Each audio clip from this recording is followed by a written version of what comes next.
السلام علیکم and good afternoon every one. دوستوں بہت بہت شکریہ آج رمضان کی اس دوپہر تشریف لانے کا اور اس اہم پروگرام میں شرکت کرنے کا. اہم اس لیے کہ 23 مارچ کی قرارداد لاہور کو ویسے تو ہر سال ہی اس کی سالگرہ منائی جاتی ہے، لیکن اس برس اس کو 85 سال مکمل ہو گئے، 85 ایئرس وچ از اے میجر مائل اسٹون. تو ہم نے سوچا کہ اس پر ایک گفتگو کی جائے. ویسے تو سرکاری ورژن تو ہمیں زمیموں میں اور اخبارات کے مضامین میں مل جاتا ہے. آج بھی صبح ہم نے دیکھا اردو اور انگریزی کے اخبارات میں مضامین ہیں، اور وہ زیادہ تر وہی ہیں جو کہ سرکاری نیریٹو کو چلاتے ہیں.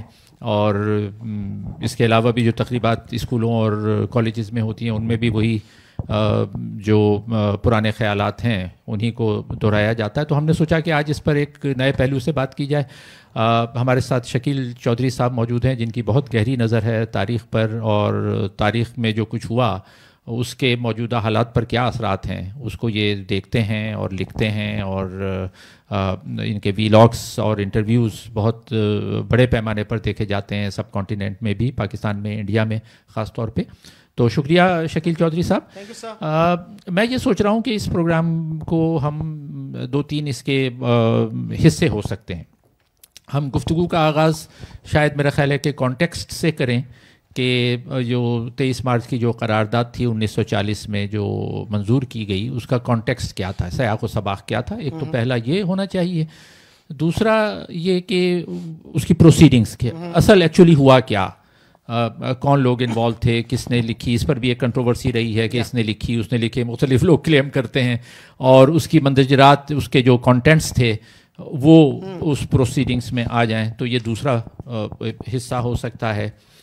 تیسرا یہ کہ اس کا جو آفٹر ماتھ، کہ اس کے بعد پھر اس کے نتائج امیڈیٹلی کیا نکلے. امیڈیٹ کا مطلب یہ کہ 1940 سے 50 تک کیا کچھ ہوا، اور اس کے بعد آخری یہ کہ آج اس کی کیا ریلیونس ہے اس قرارداد مقاصد کی، اور کیا اس میں جو کچھ انویژن کی گئی تھی چیزیں وہ حاصل ہو سکیں نہیں ہو سکیں. کیونکہ اس دائرہ قرارداد کی مخالفت بھی بہت ہوئی کانگریس کی طرف سے اور دوسرے حلقوں کی طرف سے. تو اس کو ایک طرح سے ریوزٹ ہم کرتے ہیں. تو میرا خیال ہے، اور ہم گفتگو ایسے ہی ہوگی کہ کچھ آپ بات کریں گے، کچھ میں بات کروں گا، اور بات سے بات نکلتی چلی جائے گی. تو اس طرح سے ہم گفتگو کو آگے بڑھائیں گے. تو پلان یہ ہے کہ ابھی ہم آپ کو آدھا پونا گھنٹہ ہم لوگ بات کریں گے، اس کے بعد ہم ترجیح دیتے ہیں، خاص طور پہ میں اگر کسی سیشن کو ماڈریٹ کرتا ہوں تو میری خواہش ہوتی ہے کہ جو آڈینس ہے وہ زیادہ سوال پوچھے تو اس کے جواب میں پھر نئی چیزیں نکل کر سامنے آتی ہیں. تو شکیل چودھری صاحب، میرا خیال ہے کہ پہلے کانٹیکسٹ پہ آپ بات کریں کہ کیا حالات تھے کہ جن میں یہ قرارداد آئی. شکریہ ناظر صاحب. میرا خیال ہے انٹریکٹیو ہمیں زیادہ رکھنا چاہیے اس سیشن کو. اور کانٹیکسٹ تو خیر ہمارے وہ جو سرکاری ہسٹری ہے اس میں بھی آ جاتا ہے. اس کی جو موٹی موٹی باتیں جو ہمیں عام طور پہ نہیں بتائی جاتی یا ہماری بکس میں نہیں آتی، وہ ایک سب سے پہلے تو یہ ہے کہ یہ 23 مارچ کو پاس نہیں ہوئی ریزولوشن، 24 کو ہوئی. پتہ نہیں کیوں ہر جگہ یہ لکھا ہے کہ جی 23 کو پاس ہوئی، 23 کو پاس ہوئی. اب تو خیر ڈاکٹر صفدر محمود نے بھی مان لیا، کہ عزیز نے تو بہت پہلے لکھ دیا تھا کہ بھئی یہ 24 کو پاس ہوئی. تو اس کے علاوہ جو ہے اس کی جو ڈرافٹنگ ہے اس پہ ایک امریکن اسکالر ہے، میرا خیال ہے کریگ باکسٹر نے کہا کہ it is a model how not to draft a document. تو اتنا الجھاؤ ہے اس میں.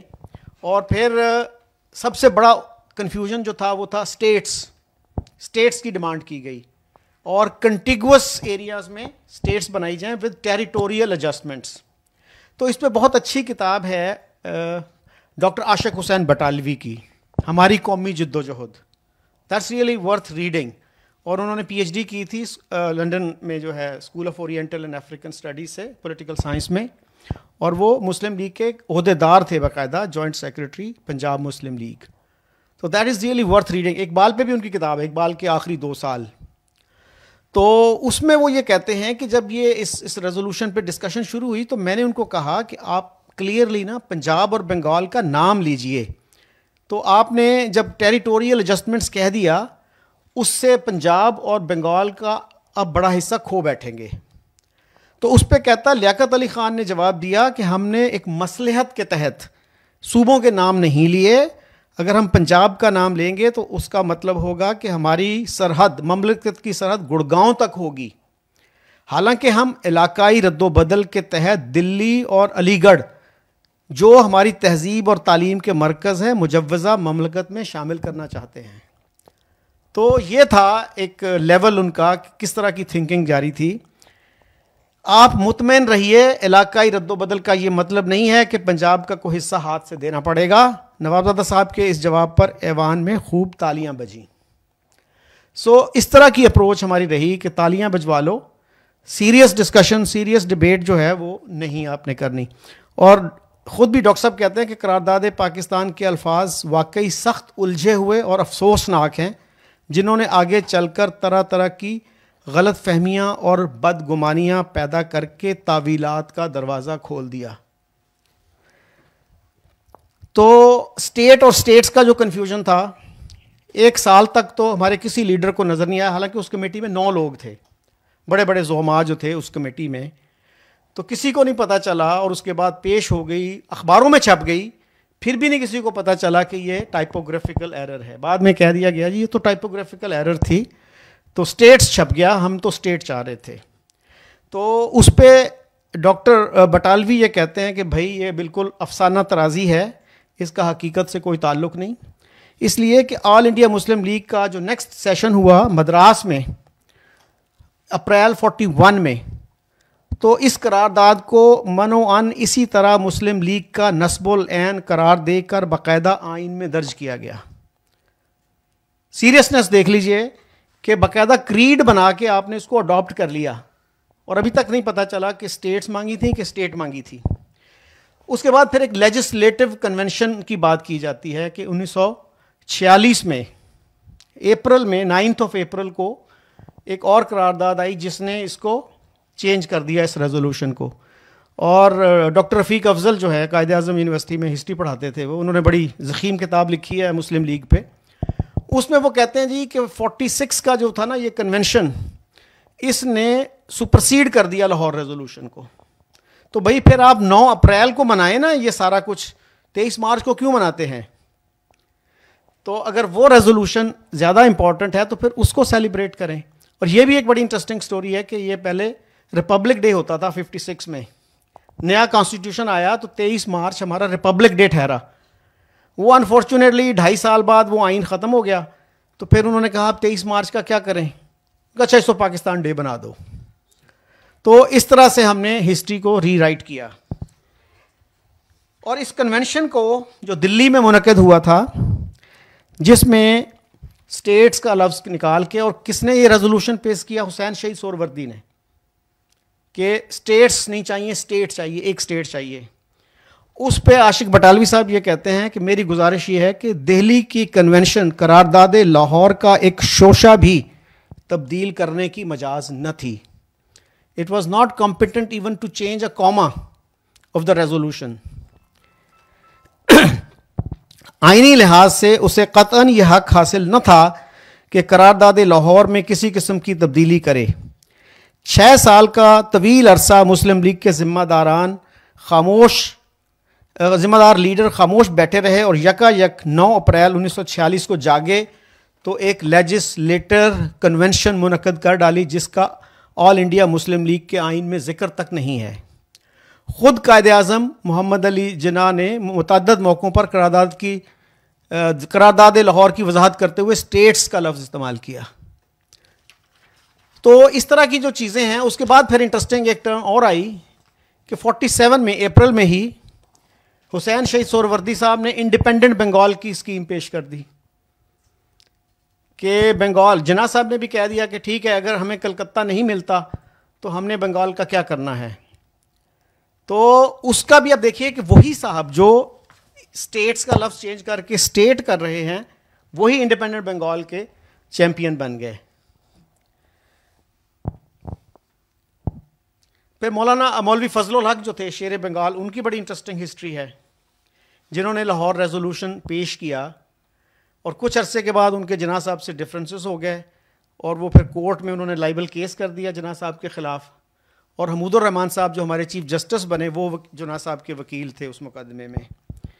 اور پھر جب وہ چیف منسٹر بن گئے 54 میں تو کوئی 2 ماہ کے اندر ان کو غدار کہہ کے عہدے سے برخاست کر دیا گیا. 1 سال کے بعد اسی غدار کو حلف اٹھایا گیا اور وہ انٹیریئر منسٹر بن گئے پورے ملک کے. سو اس طرح کی ہماری ہسٹری ہے. اور اس میں بٹالوی صاحب نے ایک اور بھی چیز ذکر کی ہے کہ بیگم شائستہ اکرام اللہ نے انگریزی میں اپنی خود نوشت سوانح عمری لکھی ہے جس کے صفحہ نمبر 135 پر رقم تراز ہیں. پاکستان کی حدود کی وضاحت کبھی نہیں کی گئی تھی، لیکن یہ بات تو ہمارے وہم و گمان میں بھی نہ تھی کہ دہلی پاکستان میں شامل نہیں ہوگی.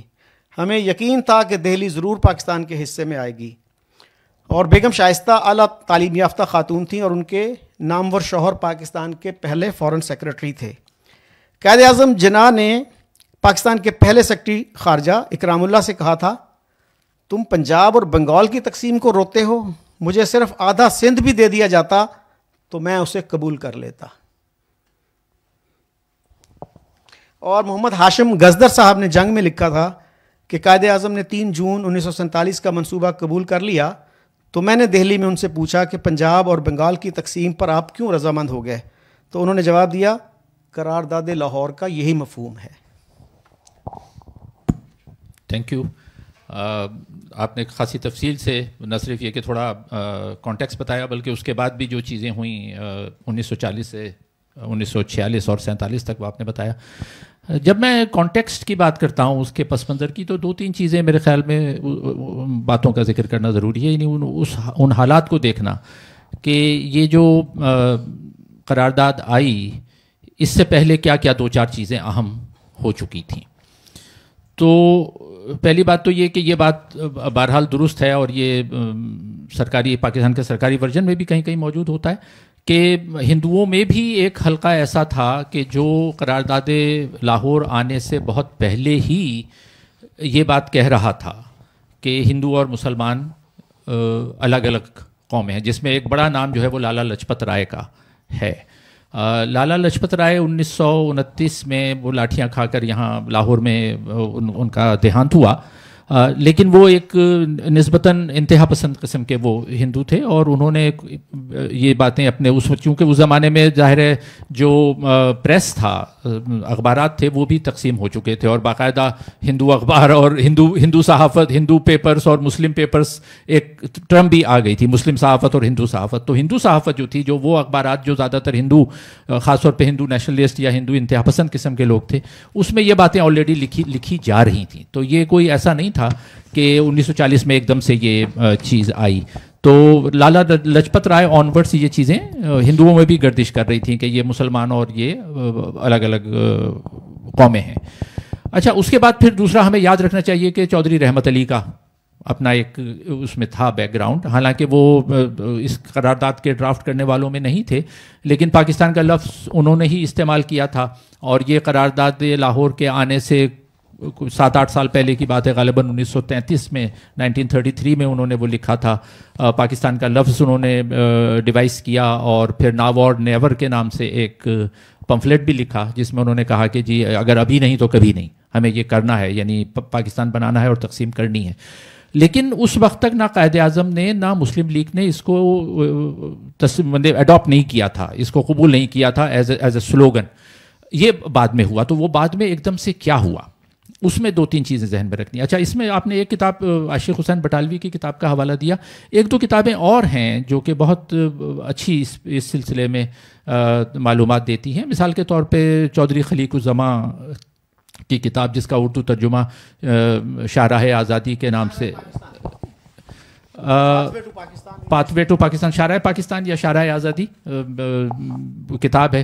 اس میں انہوں نے اپنا ورژن بھی بیان کیا کیونکہ خلیق الزماں اس میں دیر سے پہنچے تھے، تو وہ اس میں بھی وہ پورا بیک گراؤنڈ اور یہ جو آپ نے بات کہی نا کہ اسی وقت کچھ لوگوں نے یہ پوائنٹ آؤٹ کیا تھا. تو خلیق الزماں بھی، چودھری خلیق الزماں بھی یہ کلیم کرتے ہیں کہ میں نے بھی، اچھا ان کی اپنی بیٹی کی شادی تھی، وہ پہلے 2 دن شریک نہیں ہو سکے. اچھا، اب یہ بات میرے خیال میں اتنی اہم نہیں ہے کہ وہ 23 کو پاس ہوئی یا 24 کو پاس ہوئی، بعض لوگ اس کو بڑی اہمیت دیتے ہیں. بہرحال وہ پاس ہو گئی تھی، منظور ہو گئی تھی، یا پاکستان 14 اگست کو بنا یا 15 اگست کو بنا، یہ بات بھی اتنی اہم نہیں ہے. اہم بات یہ کہ پاکستان بن گیا. تو چودھری خلیق الزمان دیر سے پہنچے تھے, 23 کو اٹینڈ نہیں کر سکے, 24 کو وہ آئے, اور وہ کہتے ہیں کہ جب مجھے یہ پتہ لگا کہ یہ بن گئی ہے تو میں نے اسی وقت جو ہے اس پر, جس طرح سے عاشق حسین بٹالوی کلیم کرتے ہیں, انہوں نے بھی کہا, میں نے کہا کہ یہ بڑی ویگ ہے, یہ مبہم ہے, اس میں واضح نہیں ہے, صوبوں کے نام نہیں ہیں. تو ان کی کتاب خاصی کارآمد ہے. جو ابوالکلام آزاد کی انڈیا ونس فریڈم ہے, وہ جس کا ترجمہ آزادی ہند کے نام سے ہوا ہے, وہ ہمایوں کبیر نے کمپائل کی ہیں, ان کی یادداشتیں, اور اس کے 2 ورژن ہیں. ایک یہاں پاکستان میں ایک رئیس احمد جعفری نام کے ایک ہوتے تھے جو کہ تاریخی ناول لکھا کرتے تھے, انہوں نے بھی اس کا ترجمہ کیا انڈیا ونس فریڈم کا, لیکن وہ ترجمہ ایسا ہے کہ انہوں نے اس کتاب کو تقریباً سائز میں دگنا کر دیا ہے, اور ہر بات جو مولانا ابوالکلام آزاد نے کہی ہے اس کا استدراک یعنی اس کا رد وہیں پر اسی کتاب میں انہوں نے ڈال دیا ہے. وہ اس کے مترجم بھی ہیں, اور ساتھ ساتھ وہ کہتے ہیں کہ جی میں نے تمام وہ چیزیں کلیئریفائی کر دی ہیں جو غلط فہمیاں ابوالکلام آزاد کے ذہن میں تھیں. تو وہ کتاب بھی بڑی کارآمد ہے.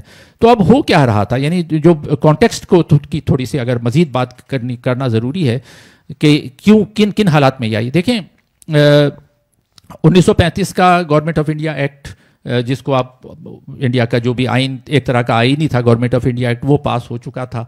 اس کے تحت جو ہے وہ الیکشن 1936 کے اینڈ میں اور 1937 کے شروع میں دسمبر اور جنوری میں غالباً ہوئے, وہ الیکشن ہو چکے تھے, اس کے نتائج آ چکے تھے, اور اس میں ظاہر مسلم لیگ کو بری طرح سے شکست ہوئی تھی تقریباً تمام ہی صوبوں میں, اور یہ خود اپنی مسلم نشستیں بھی حاصل نہیں کر سکے تھے. اور یہ جو تقسیم کا پلان تھا, یہ جیسے میں نے لجپت رائے وغیرہ کا حوالہ دیا, ایک اور نام بھی تھوڑا سا پیچھے جا کر یاد رکھنا چاہیے, وہ ہے لارڈ کرزن کا نام.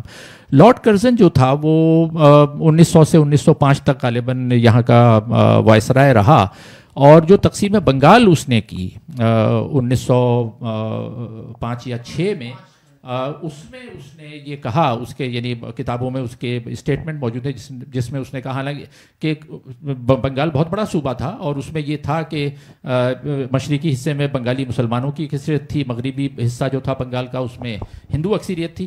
تو لیکن کرزن نے وہ صوبہ توڑا, اور یہ نہیں کہا کہ یہ ایڈمنسٹریٹو طور پہ, اس کے بیان موجود ہیں جس میں اس نے کہا کہ میں نے مسلمانوں کو ان کا ایک الگ صوبہ دے دیا ہے.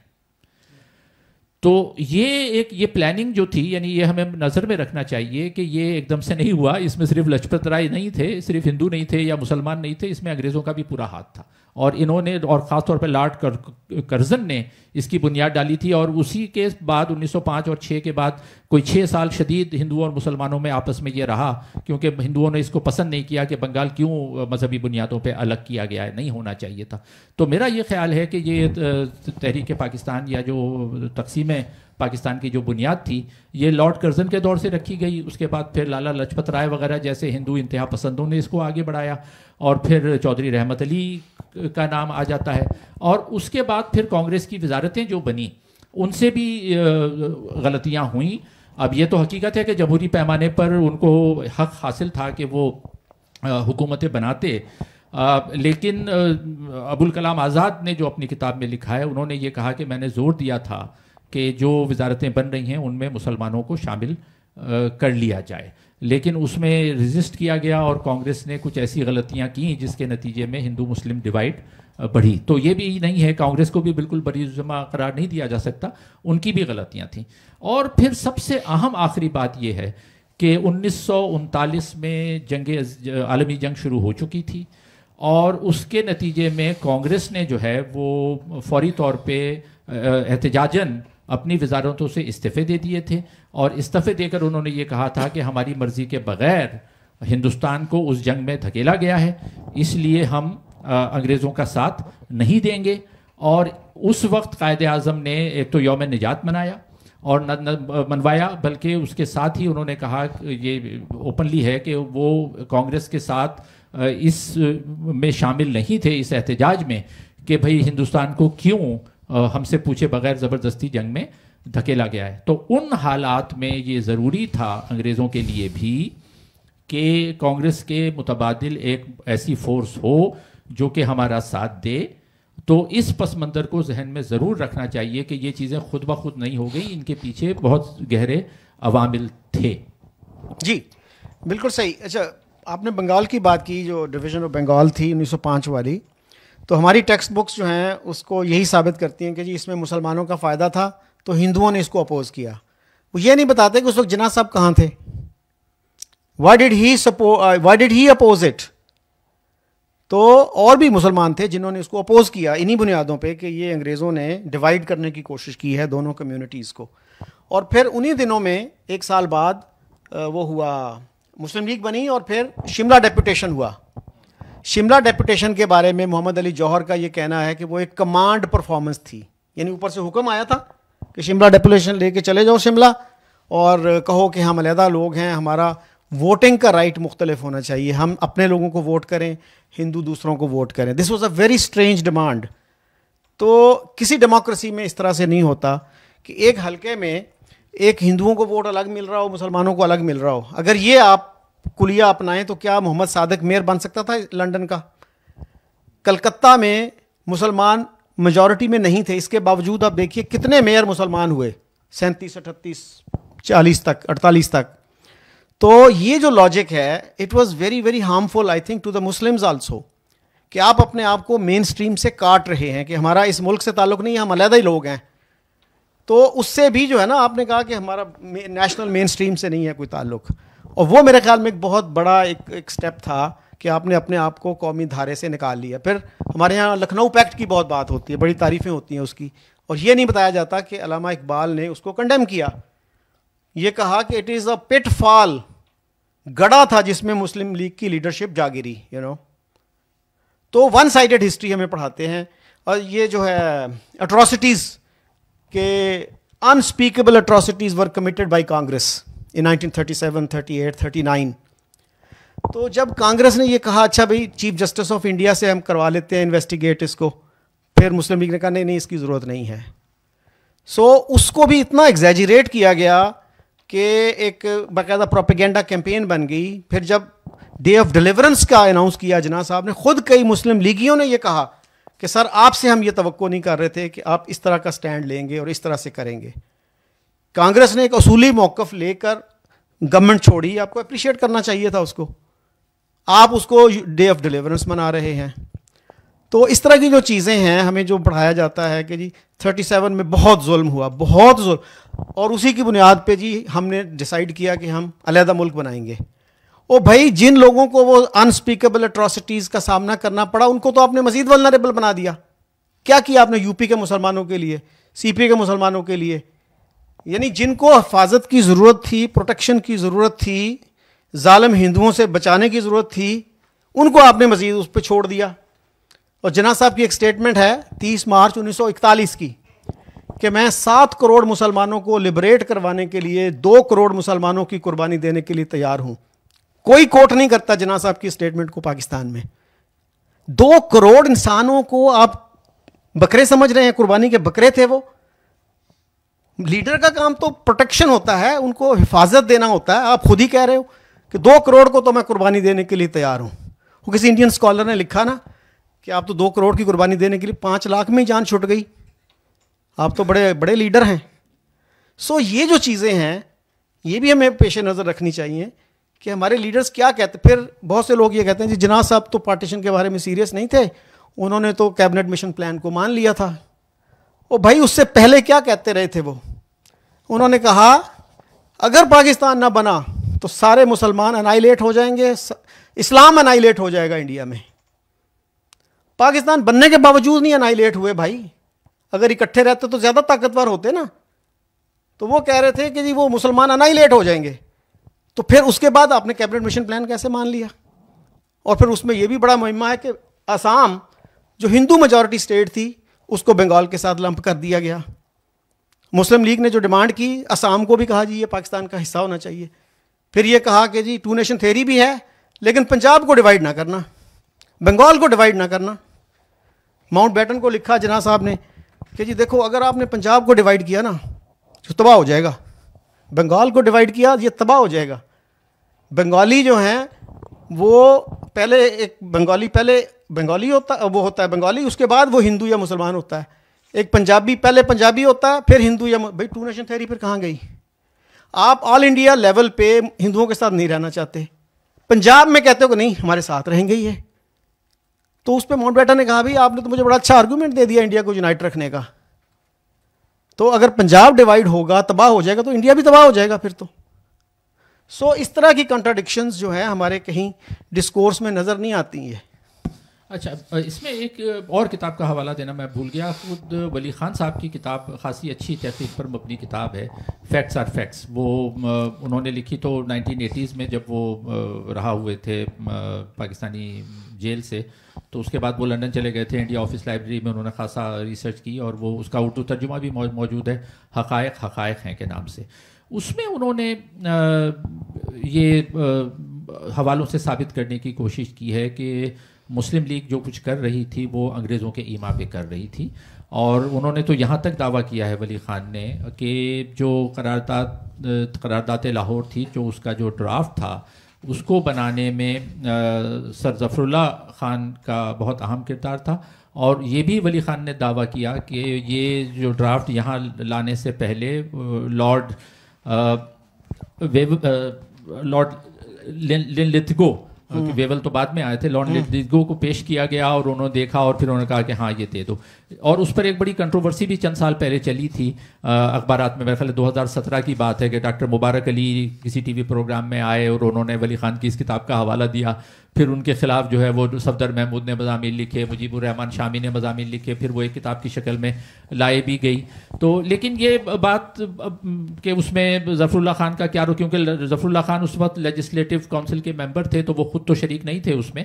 ان کا کیا رول تھا کیا نہیں تھا اس کو حتمی طور پہ ثابت نہیں کیا جا سکتا. ڈان میں کہا جاتا ہے کہ 1981 میں انہوں نے کلیریفیکیشن جاری کی تھی جب وہ بڑے ایڈوانسڈ ایئر میں تھے کہ نہیں مجھ پہ یہ میں نے وہ ڈرافٹ نہیں کی تھی. تو ڈرافٹ کس نے کی تھی؟ یہ ڈرافٹ کرنے والوں میں جو سرکاری ورژن ہے اس میں 4 لوگوں کا نام آتا ہے. تو ملک برکت جو تو پنجاب کے تھے, دوسرے نواب اسماعیل خان جو کہ یو پی کے تھے, اور خود قائد اعظم اس میں شامل تھے. اچھا, نواب اسماعیل خان کا بڑا انٹرسٹنگ کردار یہ کہ وہ خود یو پی کے تھے, اور ان کو پتا تھا کہ یو پی کبھی بھی پاکستان میں شامل نہیں ہوگا. اور جب 1937 یہ ابوالکلام آزاد نے اپنی کتاب میں لکھا ہے کہ جب 1937 میں یو پی میں وزارتیں بن رہی تھیں تو کہا گیا تھا کہ بھئی ہم مسلم لیگ کے بھی 1-2 لوگ لے لیں گے یو پی کی وزارت میں. اور مسلم لیگ جو ہے وہ نے 2 نام پیش کیے تھے, چودھری خلیق الزماں کا اور نواب اسماعیل کا. لیکن نہرو نے یہ کہا کہ نہیں ہم زیادہ سے زیادہ صرف 1 لے سکتے ہیں. تو پھر قائد اعظم نے کہا کہ نہیں ہم کوئی شامل نہیں ہوگا اس میں. لیکن نواب اسماعیل خان کا کردار بڑا انٹرسٹنگ ہے کہ وہ اور چودھری خلیق الزماں کا بھی, کہ یہ دونوں یو پی کے تھے اور ان کو پتا تھا کہ یو پی پاکستان میں شامل نہیں ہونا, لیکن وہ بہت زیادہ ایکٹیولی پاکستان کی تحریک کو لیڈ کر رہے تھے, اس میں بہت ایکٹیو تھے. تو جو ڈرافٹ بھی بنایا گیا اس ڈرافٹ کے بنانے میں بھی نواب اسماعیل خان کا بھی رول, اور ملک برکت علی کا, اور خود قائد اعظم کا تھا. خلیق الزماں اس میں بعد میں شامل ہوئے, لیکن بہرحال وہ قرارداد پاس ہو گئی. اچھا, پاس ہونے کے بعد آپ نے ذکر کیا کہ اس کے بعد اس پہ ڈسکشنز ہوتی رہیں, لیکن وہ جو 4-5 سال کا پیریڈ ہے جنگ, یعنی جنگ 1945 تک چلی, اور اس 45 تک 1942 میں کانگریس نے کوئٹ انڈیا موومنٹ شروع کر دی, ہندوستان چھوڑ دو کی تحریک, جس میں تقریباً ساری قیادت کانگریس کی جو ہے جیلوں میں چلی گئی.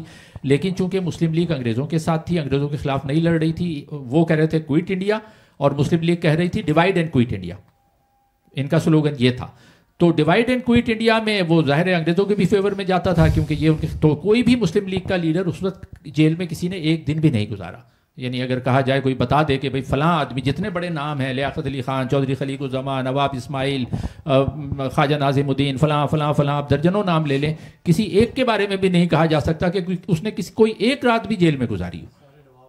سارے نواب تھے. نواب اور یہ نواب, یہ بالکل اہم بات آپ نے کہی ہے, یہ بات ذہن میں رکھنی چاہیے کہ اسینشلی یہ شروع سے جو لیڈ کیا گیا تو یہ جو فیوڈل مسلم جینٹری تھی, مسلم فیوڈل کلاس, دیکھیں نواب سلیم اللہ, نواب غضنفر علی, نواب صدیق علی خان, نواب محسن الملک, نواب فخار الملک, نواب زادہ لیاقت علی خان, تو بقول شخص سے یہ سارے نواب زادے, خان زادے اور مزید سارے زادے سب اسی میں شامل تھے. تو یہ سب مل کر جو ہے وہ ایک فیوڈل ڈومینیٹڈ پارٹی ہو گئی تھی، اور وہ فیوڈل ڈومینیٹڈ پارٹی میں قائد اعظم جیسے جو جن کو آپ کہہ لیں کہ ان کو خیر مڈل کلاس کہنا بھی ایک وہ ہے، لیکن یہ کیونکہ وہ ظاہر ہے کہ وہ بھی ایک ایلیٹ سے تعلق رکھتے تھے، مراتی یافتہ طبقے سے تھے، اس میں مڈل کلاس کے لوگوں کی یعنی لیڈرشپ پوزیشن میں نمائندگی بہت کم تھی، زیادہ تر نواب اور نوابزادے تھے. یہ اہم بات ہے ذہن میں رکھنے والی. تو 45 تک تو یہ مسلم لیگ نے کوئی یعنی یہ کہتے رہے یعنی ڈیوائڈ اینڈ کوئٹ انڈیا، ان کی قیادت جیل میں رہی. 45 میں ایک اہم واقعہ ہوا اور وہ یہ تھا شملہ کانفرنس. اچھا، شملہ کانفرنس کو یاد رکھنا اس لیے ضروری ہے کہ شملہ کانفرنس میں کیا ہوا کہ اب جو ہے وہ آ گئے ہیں لارڈ ویول، کیونکہ لتگو جو تھے وہ غالباً 36 یا 37 سے 43-44 تک 6-7 سال وہ رہے لگاتار. پھر لارڈ ویول آ گئے. تو جب لارڈ ویول آ گئے اور آنے کے بعد انہوں نے 45 میں جنگ ختم ہو رہی تھی، ہٹلر نے ہتھیار ڈال دیا، مر گیا تھا اور وہ وہاں تو ختم ہو گئی تھی، یہاں کی جنگ چل رہی تھی جاپان والی. تو لارڈ ویول نے کہا کہ اب فیوچر پلان کرنا ہے انڈیا کا، کیا کرنا ہے، تو ایک شملہ کانفرنس بلائی گئی. اچھا، شملہ کانفرنس میں کہا یہ گیا، اس کی تفصیلات بڑی انٹرسٹنگ ہیں، اس سے تو کردار پتہ لگتے ہیں نا. اس میں یہ ہوا کہ کہا گیا کہ بھائی مسلم کانگریس کو جو ہے وہ 5 وہ دیے جائیں گے نمائندے جو اس کانفرنس میں شریک ہوں. تو مسلم لیگ نے کہا کہ جب ان کو 5 دے رہے ہیں تو ہمیں بھی 5 دیں، حالانکہ یہ تعداد میں کم تھے، کانگریس زیادہ پڑی پڑتی، چلیں وہ بھی بات ہو گئی. تو جو 5 نمائندے ہونے تھے اس میں، اچھا اس وقت پریزیڈنٹ تھے مولانا ابوالکلام آزاد کانگریس کے، وہ 39 سے پریزیڈنٹ چلے آ رہے تھے. تو انہوں نے یہ کہا کہ جی ہم اس میں ظاہر ہے وہ as president of Congress Maulana Abul Kalam Azad خود، جواہر لال نہرو اور ولبھ بھائی پٹیل، اور انہوں نے کہا ایک پارسی اور ایک عیسائی کو ہم دیں گے. قائد اعظم نے فوری طور پہ اعتراض یہ کیا کہ ہم جو ہے وہ سول ریپرزینٹیو ہیں، جو ان کو سول اسپوکس مین کہا تھا کہ Muslim League is the sole representative of Muslims, اور کانگریس کو یہ ہم اجازت نہیں دیں گے کہ وہ کسی مسلمان کو انکلوڈنگ کانگریس پریزیڈنٹ مولانا ابوالکلام آزاد کو اس شملہ کانفرنس میں بھیجے، کیونکہ مولانا ابوالکلام آزاد مسلمان ہیں اور کانگریس ایک ہندو جماعت ہے، اور ہم اگر کانگریس نے کوئی مسلمان اس میں بھیجا تو ہم اس میں شریک نہیں ہوں گے.